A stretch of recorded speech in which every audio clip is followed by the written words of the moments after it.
Most people are waiting for their life to change so they can feel gratitude, to feel abundance, to feel whole. You know, that's the old model of cause and effect, you know. So if you're living with emptiness, you're living with lack, you're living with pain, most people have been conditioned that something out there has to take away this emptiness or feeling inside of them. But if you believe that you're creating your life and you're living by lack, well, lack isn't going to create abundance, right? So then it makes sense then that you don't really actually create wealth, you generate wealth, you generate abundance. So the moment you start teaching your body emotionally what that future is going to feel like before it's made manifest, well, your body, as the unconscious mind, believes it's living in that future in the present moment. Now, it's a scientific fact that it's the environment that signals the gene. The end product from an experience in the environment is an emotion. So when you begin to embrace an elevated emotion, you're beginning to signal the gene ahead of the environment. What's the importance of that? Well, genes make proteins, and proteins are responsible for the structure and the function of your body. And the expression of proteins is the expression of life. So by you creating an elevated emotion and teaching your body what that future will feel like before it's made manifest, your body's starting to live in that future reality in the present moment. Now here's the key. If you were able to become familiar with gratitude, become familiar with wholeness, become familiar with abundance, become familiar with freedom, and you're able to generate those chemicals every single day, more than likely you would be walking around feeling like your future has already happened, and you would no longer be looking for it to happen.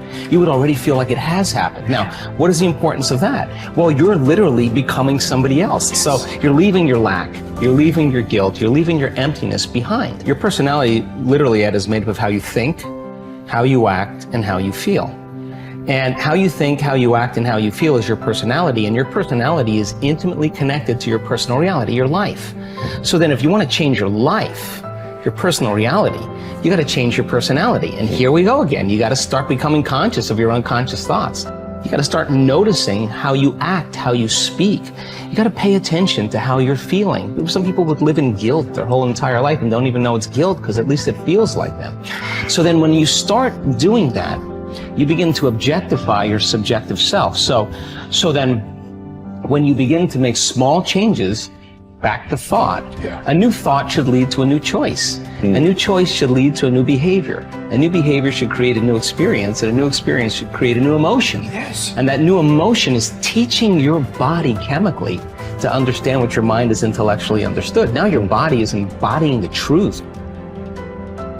I believe in human possibility, human potential, and I think that one of our biggest limiting beliefs is the belief of how limited we really are. And so my interest is to give people the science to begin to understand how powerful they really are.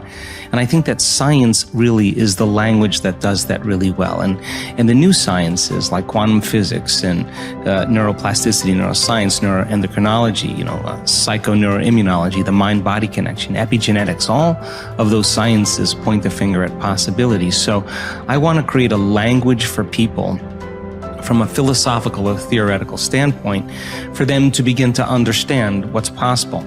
But then I want to be able to have those people begin to wire that information in their brain completely, because learning is making new connections, right, in the brain. But remembering is maintaining and sustaining those connections. And it's so much easier to lose our vision than to remember it, right? So then we have to begin to hardwire the brain or install the neurological hardware in preparation for an experience. So the more people understand what they're doing and why, then the how gets easier. So I want to then set up the conditions in an environment, in a workshop where people can begin to apply or personalize what they learn so that they can have an experience. An experience then further enriches the brain. But the prize of an experience is an emotion. And once you start feeling unlimited, once you start feeling abundant, once you start feeling worthy, now you're teaching your body chemically to understand what your mind has intellectually understood. So knowledge is for the mind and experience is for the body, and people begin to embody the truth of that philosophy. Now, if they can repeat it over and over again, it'll become innate in them. It'll become natural, second nature, it'll become easy. They'll begin to master that philosophy. So I want people to begin to understand that thoughts are very powerful. Feelings drive our thoughts, and that they can begin to create a better life for themselves once they understand some of these principles. Your capability is constant, but how much of it you use depends upon the identity you have for yourself. For example, if you feel certain that you are an outgoing, outrageous person, you'll tap the resources of behavior that match your identity. Whether you see yourself as a wimp or a wild man, a winner or a wallflower, will instantly shape which capabilities you access. You may have read the book Pygmalion in the classroom, which details the dramatic change in students' performance when they become convinced that they are gifted.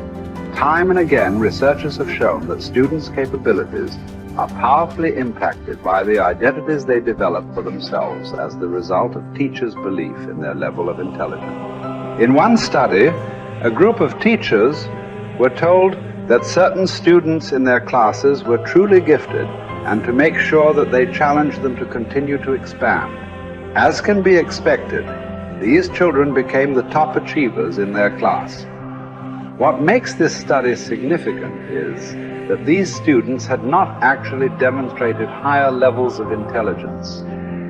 And in fact, some had previously been labeled poor students. Yet it was their sense of certainty that they were superior, which had been instilled by a teacher's false belief, that triggered their success. The impact of this principle is not limited to students. The kind of person other people perceive you to be controls their responses to you. Often this has nothing to do with your true character. For example, if a person sees you as a crook, even if you're an honest person and do good things, this person will search for the sinister motive behind your acts. What's worse is that after making a positive change, we often allow others in our environment who have not changed their image of us to anchor our own emotions and beliefs back into our old behaviors and identities. We all need to remember that we have tremendous power to influence the identities of those we care about most. The best effect of fine persons is felt after we have left their presence. Ralph Waldo Emerson. We all will act consistently with our views of who we truly are, whether that view is accurate or not.